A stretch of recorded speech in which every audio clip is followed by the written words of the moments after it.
तो कैसे हैं आप लोग। उम्मीद है अच्छे होंगे। दोस्तों, आज की इस वीडियो में हम सभी अध्ययन करने वाले हैं 10वीं कक्षा के संस्कृत पुस्तक का तीसरा अध्याय, जिसका नाम है अलस कथा। तो दोस्तों, वीडियो में अंत तक बने रहें और अगर कहीं समझने में कठिनाई हो तो कमेंट बॉक्स में ज़रूर बताएं। हम कोशिश करेंगे कि अगले वीडियो में इस कठिनाई को दूर करने का प्रयत्न करेंगे। आइए दोस्तों, अब हम लोग समझते हैं अलस कथा का अर्थ क्या होता है। दोस्तों, अलस कथा जो है ना, दो शब्दों से मिलके बना होता है। अलस धन कथा। अलस का अर्थ होता है आलसी और कथा का अर्थ होता है कहानी।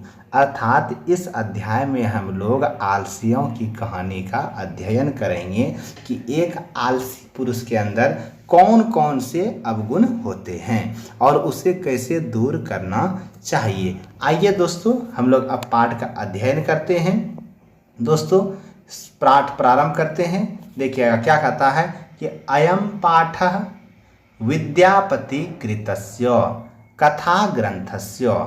यह पाठ विद्यापति कृत कथा ग्रंथ के, क्या कहता है, यह पाठ विद्यापति कृत कथा ग्रंथ के पुरुष परिच्छेदी नाम कस्य अंश विशेषो वर्तते। पुरुष परीक्षा नाम का विशेष अंश है, यानी अंश विशेषों का मतलब होता है विशेष अंश है। अब पूरे का अर्थ समझते हैं कि यह पाठ विद्यापति कृत कथा ग्रंथ के पुरुष परीक्षा नाम का विशेष अंश है। पुरुष परीक्षा सरल संस्कृत भाषायां कथा रूपेण विभिन्नानां मानव गुणानां महत्वं वर्णयति। क्या कहता है, पुरुष परीक्षा में सरल संस्कृत भाषायाम, सरल संस्कृत भाषा में, यानी पुरुष परीक्षा में सरल संस्कृत भाषा में कहानी के रूप में, कथा रूपेण का मतलब हो गया कहानी के रूप में, मानवों के विभिन्न गुणों और उसके महत्व का वर्णन किया गया है। पुरुष परीक्षा में सरल संस्कृत भाषा में कहानी के रूप में मानवों के विभिन्न गुणों और महत्व का वर्णन है। कथा दोषानाम च निराकरणाय शिक्षाम ददाति, और अवगुण को दूर करने का शिक्षा भी दिया गया है। किसमें, पुरुष परीक्षा में मानवों के विभिन्न अवगुणों, विभिन्न गुणों और उसके महत्व का वर्णन किया गया है और उसके अवगुण को दूर करने का शिक्षा भी दिया गया है। आगे कहता है कि विद्यापति लोकप्रिय मैथिली कवि आसीत। विद्यापति, इस पाठ के जो लेखक हैं विद्यापति, वह एक लोकप्रिय मैथिली कवि थे, यानी मैथिली भाषा के कवि थे। कैसे कवि थे, लोकप्रिय मैथिली भाषा के कवि थे। कौन, विद्यापति। याद रखिएगा, ये ऑब्जेक्टिव में आता है दोस्तों कि विद्यापति लोकप्रिय मैथिली भाषा के कवि थे। आगे कहता अपि च, अपि का मतलब होता है भी, च का मतलब होता है और, कहता और भी बहुनाम संस्कृत ग्रंथानाम निर्माता अपि विद्यापति आसीत। कहता है और भी बहुत संस्कृत ग्रंथों के निर्माता भी विद्यापति थे। इति तस्य विशिष्टता संस्कृत विषये अपि प्रभुता अस्ति। यह उसकी विशिष्टता है कि संस्कृत विषय में भी उसको जो है ज्ञान है। प्रस्तुते पाठे आलस्य नामकस्य दोषस्य निरूपणे व्यंग्यात्मिक कथा प्रस्तुता विद्यन्ते। कहता प्रस्तुत पाठ में, प्रस्तुत पाठ कौन, अलस कथा पाठ में आलस्य नामक दोष के ऊपर जो है व्यंग कथा प्रस्तुत किया गया है। आगे कहते हैं कि नीतिकारः आलस्यम रिपु रूपम मन्यते। नीतिकार जो है दोस्तों आलस्य को किसके समान मानते हैं, शत्रु के समान मानते हैं। नीतिकारः आलस्यम रिपु रूपम मन्यते। नीतिकार कौन है दोस्तों, नीतिकार जो है एक पुस्तक है नीति शतक, जिसके रचयिता है आचार्य भर्तृहरि, तो उसी को नीतिकार कहा जाता है। आचार्य भर्तृहरि जो है क्या करते हैं कि आलस्य को शत्रु के समान मानते हैं। नीतिकार कौन है, आचार्य भर्तृहरि, और आचार्य भर्तृहरि आलस्य को शत्रु के समान मानते हैं। अब आइए दोस्तों, हम लोग क्या करते हैं, पाठ का अध्ययन जो है प्रारंभ करते हैं। आगे कहता है दोस्तों कि आसित मिथिलायाम वीरेश्वरो नामः मंत्री।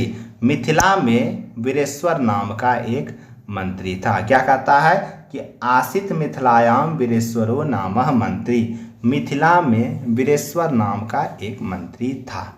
सह च स्वभावात् दानशीलः, सह च स्वभावात् दानशीलः, वह स्वभाव से कैसा था?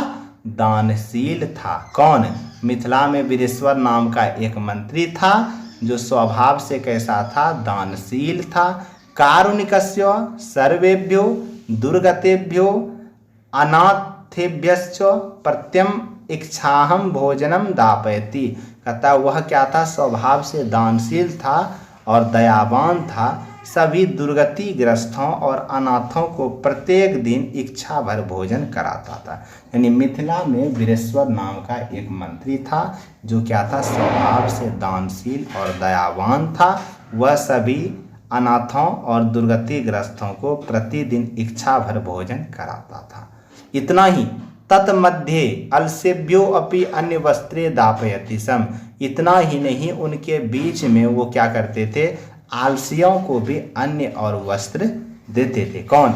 मिथिला में वीरेश्वर नाम का एक मंत्री था जो स्वभाव से क्या था? दानशील था और दयावान था। वह सभी अनाथों और दुर्गतिग्रस्तों को प्रत्येक दिन इच्छा भर भोजन कराता था। और इतना ही नहीं, वो क्या करते थे? आलसियों को भी अन्य और वस्त्र देते थे। यतः कहा जाता है कि निर्गति नाम च सर्वेषाम अलसः प्रथमो मतः। निर्गति नाम च सर्वेषाम अलसः प्रथमो मतः। निर्गति नाम का मतलब हो गया दुर्गतिग्रस्तों को। कहता है निर्गति नाम, कहता है दुर्गतिग्रस्तों को प्राप्त जितने भी लोग हैं। निर्गति नाम च सर्वेषाम, दुर्गतिग्रस्तों को, दुर्गति को प्राप्त जितने भी लोग हैं। अलसः प्रथमो मतः, उनमें आलसी सबसे पहला है। क्या कहता है कि निर्गति नाम च सर्वेषाम अलसः प्रथमो मतः, दुर्गति को प्राप्त जितने भी लोग हैं उनमें आलसी सबसे पहला है। कुंचित ना क्षमते, कुछ भी नहीं करने का क्षमता रखता है।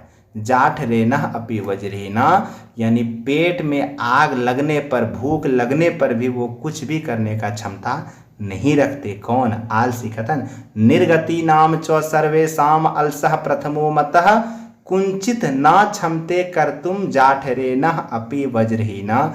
इस पूरे श्लोक का अर्थ हुआ दोस्तों कि दुर्गति को प्राप्त जितने भी लोग हैं उनमें आलसी सबसे पहला होता है। दुर्गति को प्राप्त जितने भी लोग हैं उनमें आलसी सबसे पहला है। पेट में आग लगने पर भी वह कुछ नहीं करने में समर्थ, कुछ भी करने में समर्थ नहीं है।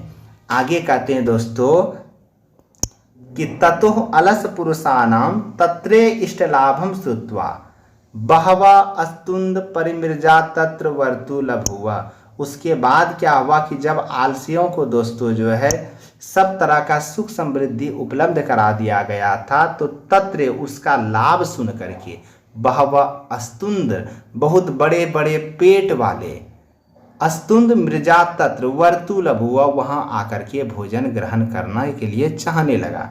निकतन तत्व अलस पुरुषानाम तत्रे इष्ट लाभम श्रुत्वा, उन सभी आलसी पुरुषों का सुख समृद्धि देख करके क्या करने लगे? बड़े बड़े पेट वाले, ठीक है, वहाँ पर आकर के भोजन ग्रहण करने के लिए सोचने लगा। आगे इस श्लोक में कहा जाता है दोस्तों कि स्थिति सौकर्य मूला ही सर्वेषामपि सहते सजाति नाम सुखम दृष्टवा के न धावन्ति जंतवः। स्थिति सौकर्य मूला ही सर्वेषाम अपि सहते, अर्थात स्थिति सुंदर हो तो सभी लोग आपसे संगति करते हैं। क्या कहते हैं? स्थिति सौकर्य मूला ही सर्वेषाम अपि सहते, स्थिति सुंदर हो तो सभी लोग आपसे जो है संगति करते हैं। सजाति नाम सुखम दृष्टवा के न धावन्ति जंतवा, उसी प्रकार अपने जाति के लोगों के सुख को देखकर कौन नहीं दौड़ना चाहता, अर्थात हर कोई दौड़ना चाहता है। यानी जब आप सुख में रहिएगा ना तो आपसे सब कोई दोस्ती करना चाहेगा। और ठीक उसी प्रकार कि जिस प्रकार अपने बिरादरी वालों को अगर कुछ सुख समृद्धि मिल रहा है तो हर इंसान चाहता है कि हमें भी मिले, चाहे उसे दुख तकलीफ रहे या न रहे। इसलिए कहा जाता है कि स्थिति सौकर्य मूला ही सर्वेशम अपि सहते सजाति नाम सुखम दृष्टवा के न धावंती जंतवा। अर्थात स्थिति सुंदर हो तो सभी लोग आपसे संगति करते हैं, अपने जाति के लोगों के सुख को देखकर सभी दौड़ते। आगे आइए दोस्तों, हम लोग पढ़ते हैं कि पश्चाद आलसानाम सुखम दृष्टवा धूर्ता अपि कृत्रिम आलस्यम दर्शित्वा भोजनम गृह्णन्ति। बाद में क्या हुआ, धीरे धीरे आगे चलकर, कि आलसियों के सुख समृद्धि को देखकर कुछ ऐसे लोग धूर्त, जो आलसी नहीं थे, दुर्गतिग्रस्त नहीं थे, वो भी बनावटी आलसी का भेष धारण करके भोजन ग्रहण करने लगे। क्या करने लगे? जो लोग आलसी नहीं थे, दुर्गतिग्रस्त नहीं थे, वो भी बनावटी आलसी का भेष धारण करके क्या करने लगे? भोजन ग्रहण करने लगे। ठीक है। तदंतरम अलसालायाम बहुद्रव्ययम दृष्टवा तन योगी पुरुषे प्रमावृष्ट। जिससे क्या हो गया? अलसशाला में जो खर्च हो गया वो बढ़ गया। पहले क्या था कि कम लोग रहते थे, जो आलसी थे, अनाथ थे, दुर्गतिग्रस्त थे, वही सब रहते थे, जिससे अलसशाला का खर्च कम होता था। लेकिन जब कुछ ऐसे लोग आकर के रहने लगे जो आलसी नहीं थे, दुर्गतिग्रस्त नहीं थे, वो भी बनावटी आलसी का भेष धारण करके अलसशाला में रहने लगे, तो इससे अलसशाला का खर्च बढ़ गया। जिससे वहाँ के जो रक्षक थे उन्होंने किसी विद्वान व्यक्ति से सलाह लिया कि यदक्षयम बुद्धया करुणया केवलम अलसेभ्यो स्वामी वस्तुनि दायपयति कपटेना अलसापि गृह्णन्ति इत्य अस्माकं प्रमाद। कहता है कि स्वामी ने तो दया करके केवल अनाथों और दुर्गतिग्रस्तों को भोजन ग्रहण करने का अधिकार दिया था, लेकिन छल पूर्वक जो आलसी नहीं है वो भी जो है क्या कर रहे हैं? कपट वेश धारण करके भोजन ग्रहण कर रहे हैं, और हम लोग उसे पकड़ नहीं पा रहे। ये हम लोग का आलस है। यदि भवती तद अलसा पुरुषानाम परीक्षाम कुर्म इति प्रमावृष्य प्रस्तुतेषु। तो उसे परामर्श दिया गया कि क्यों नहीं आलसियों का परीक्षा लिया जाए। और उन्होंने क्या किया? अलसशालायाम तन योगी पुरुषा वज्रहीनम दापयित्वा निरूपयमासु। और अलसशाला में किसी कर्मचारियों के द्वारा जो है क्या किया? आग लगवा दिया गया और सारे आलसियों का परीक्षा लिया जाता है। देखिए हुआ क्या था कि अलसशाला में जब आलसी रह रहे थे तो उसके समृद्धि को देखकर कुछ ऐसे लोग जो आलसी नहीं थे वो भी क्या करने लगे? बनावटी आलसी का भेष धारण करके जो है अलसशाला में रहने लगे, जिससे अलसशाला का खर्चा बढ़ गया। जिससे वहाँ के जो रक्षक थे उन्होंने किसी संयमित व्यक्ति से परामर्श लिया कि जो आलसी नहीं भी है वो भी बनावटी आलसी का भेष धारण करके भोजन ग्रहण कर रहे हैं, और हम लोग पकड़ नहीं पा रहे, ये हम लोग का आलस है। तो संयमित व्यक्ति ने परामर्श दिया कि उन सब का परीक्षा लिया जाए। और परीक्षा कैसे लिया जाए? तो अलसशाला में आग लगवा दी जाए। और अंत में वही करते हैं, किसी कर्मचारियों के द्वारा अलसशाला में आग लगवा दी जाती। याद रखिएगा दोस्तों, अलसशाला में आग किसके द्वारा लगाई जाती है? तो अलसशाला के कर्मचारियों के द्वारा। ये परीक्षा में प्रश्न पूछा जाता है। अब देखिए, जब अलसशाला में आग लग जाती है तो आगे क्या होता है? ततो गृह अग्निम प्रवृद्धिम अग्निम दृष्टवा धूर्ता सर्वे पलायता। घर में लगी आग जब फैलने लगी तो यह देख करके जितने भी धूर्त थे सब के सब भागे। यानी घर में लगी आग को देखकर जितने भी धूर्त थे सब के सब भाग गए। पश्चात अति अलसाह भी पलायता। उसके बाद जो थोड़े थोड़े आलसी थे वो भागे। पहले कौन भागे? जो धूर्त थे। उसके बाद जो थोड़े थोड़े आलसी थे वो भी क्या कर गए? भाग गए। आगे कहता है चत्वारा पुरुषा तत्रैव सुप्ता परस्परम आलापयन्ति। लेकिन 4 पुरुष वहीं पर सोए रहे और आपस में बात करते हैं। कैसे सोए थे? तो कंबल ओढ़ करके 4 पुरुष सोए थे और आपस में बात करते हैं। एकेन वस्त्रावृत मुखो नोक्तम। एक क्या करते हैं कि अपना मुख जो है वस्त्र से सबका मुख ढका हुआ था, एक जो है मुख ढके हुए अंदर से ही बोलते हैं, अहो कथम अयम कोलाहल। अरे ये कैसा शोरगुल हो रहा है। यानी जब क्या हुआ कि पहले धूर्त भाग गया, उसके बाद थोड़े थोड़े आलसी जो थे वो भागे, और 4 घोर आलसी वहाँ पर जो है आग लगने पर भी कम्बल ओढ़ के सोया हुआ है, और एक वस्त्र के अंदर से ही, मुख ढके हुए अंदर से ही बोलते हैं, अरे ये कैसा शोरगुल हो रहा है। ये कौन बोलता है? पहला आलसी बोलता है कि अरे ये कैसा शोरगुल हो रहा है। दूसरा क्या बोलता है? द्वितीयो नोक्तम, दूसरा बोलता है तर्कयेत, अंदाज लगा के, वो भी अपना सर बाहर नहीं निकाल रहा है, अंदाज से बोल रहा है। तर्कयेत यदस्मिन् गृहे अग्निर्लग्नो अस्ति, कि लगता है कि घर में आग लग गई है। पहला क्या बोला? अरे ये कैसा शोरगुल हो रहा है। और दूसरा क्या बोलता है? कि लगता है कि घर में आग लग गई है। अब तृतीयोनोक्तम, तीसरा आलसी बोलता है कि कोपी तथा धार्मिको नास्ति, कोई भी ऐसा दयावान नहीं है। क्या कहता है तीसरा आलसी? कोपी तथा धार्मिको नास्ति। तीसरा आलसी क्या कहते हैं? कोपी तथा धार्मिको नास्ति, कोई भी ऐसा दयावान नहीं है। यह इदानीम जलाद्रैर वर्षो भी कटैर वस्त्रमान पावरिनोति, जो इस समय कंबल को पानी से भिंगाकर हमारे ऊपर ढक दे। क्यों? ताकि भींगा हुआ कंबल अगर हमारे ऊपर ढका रहेगा तो आग का प्रभाव हमें नहीं क्षति पहुंचाएगी और हम लोग को सो के जगना नहीं पड़ेगा। सोचिए कितना आलसी था। पहला बोलता है कंबल के अंदर से पूरे आग लगी हुई है। पहला व्यक्ति बोलता है कि अरे ये कैसा शोरगुल हो रहा है। दूसरा बोलता है तर्क लगा के, वो भी देख के नहीं, कि लगता है घर में आग लग गई है। तीसरा क्या बोलता है? कि कोई भी ऐसा दयावान नहीं है जो कपड़े को पानी से भिंगाकर हमारे ऊपर ढक दे। अब देखिए चौथा क्या बोलता है? चतुर्थो नोक्तम अये वाचाल, अरे वाचाल, वाचाल कहते हैं बहुत बोलने वाले को। अरे वाचाल कति वचनानि वक्तुम शक्नुथा, कितने बोलते हो। तुसिनम कथम नौतिष्ठ, चुप क्यों नहीं रहते हो। ये कौन बोलता है? चौथा आलसी बोलता है कि अरे वाचाल कितने बोलते हो, चुप क्यों नहीं रहते हो। ये सारा यानी अंत में अगर कहा जाए तो चारों में से कोई भी उठ करके बाहर आने के लिए तैयार नहीं था।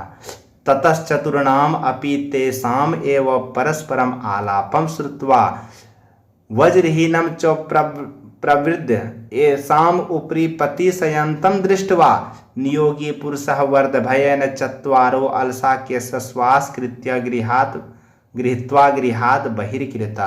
और ये सारा बात जो है एक संयमित व्यक्ति जो है सुन रहा था। अब उन्होंने सोचा कि चारों आलसी तो उठने वाले हैं नहीं, आग फैल रही है, चारों जल के मर जाएंगे।